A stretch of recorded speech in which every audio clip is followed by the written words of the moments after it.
Hello students, क्या हाल आपका। आशा करता हूँ अच्छे होंगे, स्वस्थ होंगे। मैं पंकज कुमार आपका स्वागत करता हूँ मेरे यूट्यूब चैनल पर। लेकिन जब से आपने सीटी का पेपर दिया है ना, ग्रुप सी का, उसके बाद से एक तो पहला तो ये था कि नॉर्मलाइजेशन किस तरह होगा, हमारे मार्क्स बढ़ेंगे। जिनकी मॉर्निंग शिफ्ट 26 की और 27 की इवनिंग थी, उनके पेपर हार्ड थे, और 27 की मॉर्निंग और 26 की इवनिंग भी सरल थी।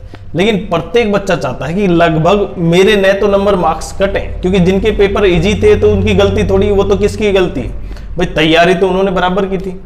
ठीक है, कुछ क्वेश्चन इजी आ गए, लेकिन उसकी वजह से उनके नंबर इतने ज्यादा ना कटे जाएं कि कभी कट ऑफ से ही बाहर हो जाएं। और दूसरा, इनका पेपर इतना हार्ड दे दिया कि जिससे कि वो कट ऑफ तक ही ना पहुंच पाए। अब उनके मार्क्स जुड़ेंगे और इनके घटेंगे, और कितने घटेंगे और कितने जुड़ेंगे, इस पॉइंट पर सबसे बड़ा, क्योंकि आज हम इसी पॉइंट पर डिस्कस करना चाहते हैं। लेकिन अगर चैनल पर आप नए तो चैनल को सब्सक्राइब जरूर करें, ये आपसे रिक्वेस्ट है। देखिए, कोर्ट केस हो चुका है सीईटी पर, और कोर्ट केस कौन सा हुआ है, दो तरीके से कोर्ट केस हुए हैं। एक तो टेक्निकल और नॉन टेक्निकल का जो एक ही सीईटी लिया जाता है ना, वो गड़बड़, मतलब उसकी जगह सीईटी अलग अलग होना चाहिए। क्यों? इसका सबसे बड़ा कारण यह था कि बहुत सी पोस्ट जो 2000 इस सीईटी से पहले भरी गई है, टेक्निकल पोस्ट की बात करूं मैं, क्योंकि उन पोस्टों में, अगर मैं एक एग्जांपल लेता हूं, यहां पे लाइनमैन की बात करते हैं, असिस्टेंट लाइनमैन, जब उनका सीईटी प्री क्वालिफाई नहीं हुआ तो केवल 3 से 4 गुना ही बच्चे कहां पहुंच पाए, मेंस में बैठ पाए, और उनमें से ज्यादातर बच्चों का हो गया। तो यहां पे 10 गुना या इससे ज्यादा संख्या नहीं पहुंच पाई। क्यों? कारण यह था कि वहां पे उन बच्चों का सीईटी क्वालिफाइड नहीं था।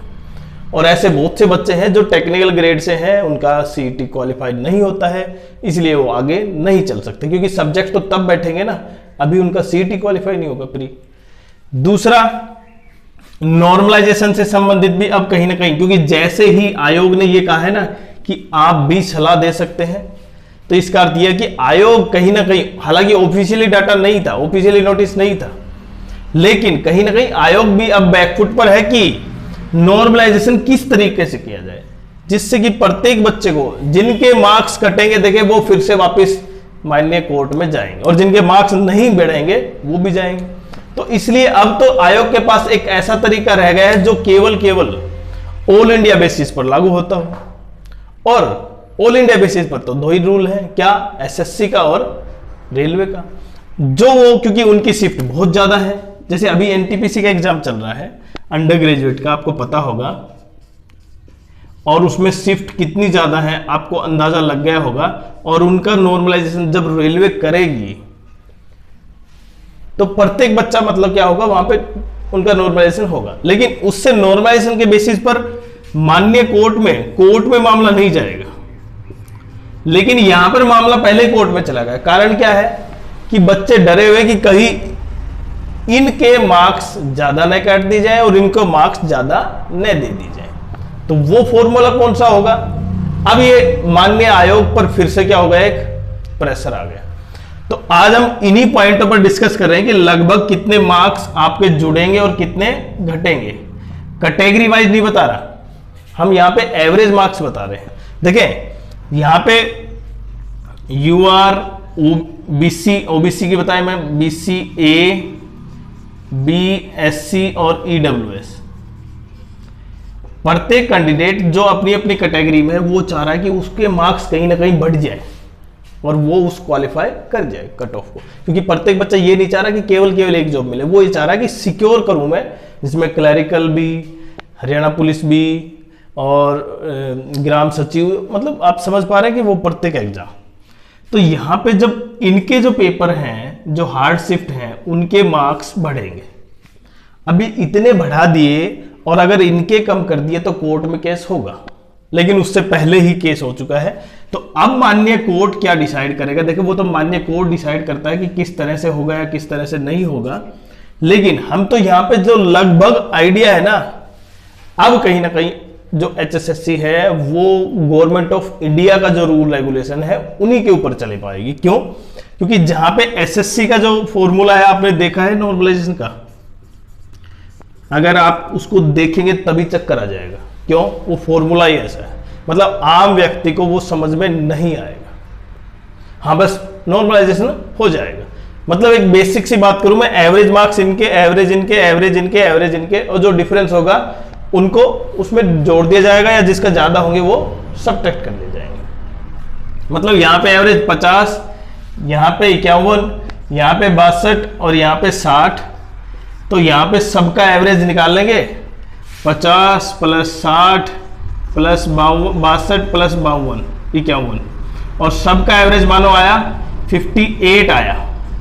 अगर मैं मानता हूं 58 आया एवरेज, तो इसमें 8 ऐड कर देंगे, इसमें 4 माइनस कर देंगे, इसमें 2 माइनस और इसमें 7 माइनस ऐड।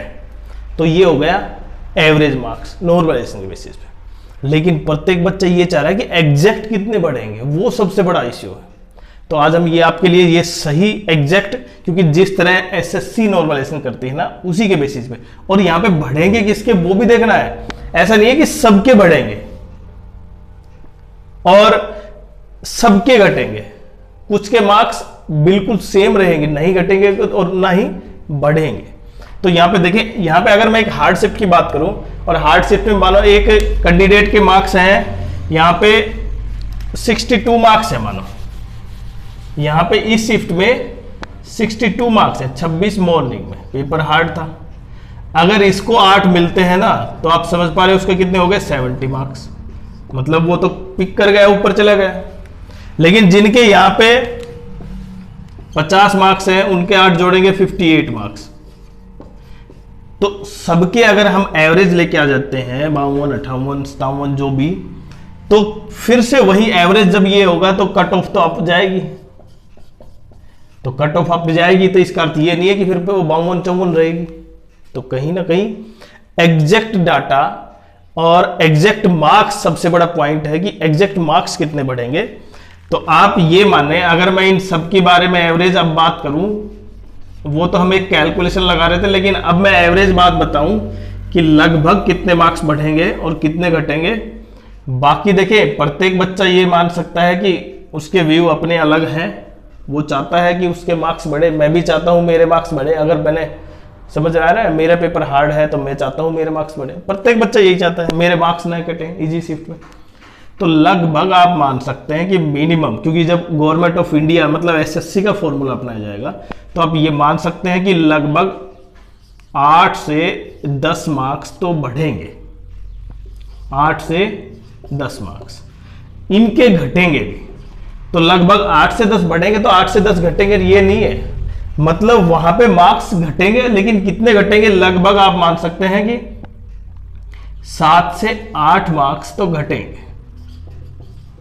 अब एग्जैक्ट ये नहीं है कि 10 मार्क्स घटा रहे हैं, जोड़ रहे हैं, तो वहां पे 10 मार्क्स माइनस करेंगे, नहीं, ऐसा नहीं है। इनके मार्क्स घटेंगे, लेकिन उतने नहीं जितने की ऐड हो रहे हैं।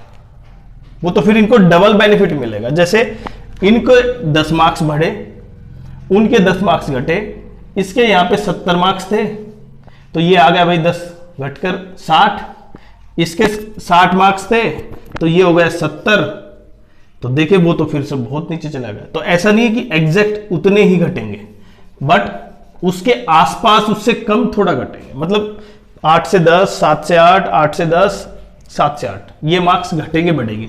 लेकिन अब सबसे बड़ी बात है कि यूआर, बीसीए, बीसीबी, एससी और ईडब्ल्यूएस, अब इनमें ऐसे बहुत से बच्चे होंगे जो बाउंड्री लाइन पर है। बाउंड्री लाइन मतलब समझ आप, जो कट ऑफ से बिल्कुल कट ऑफ के आसपास, मतलब क्वालिफाइंग के आसपास, तो वो बच्चे, उनके मार्क्स जो बढ़ेंगे ना, उनके लिए गोल्डन चांस होगा कि वो इन कर जाएंगे।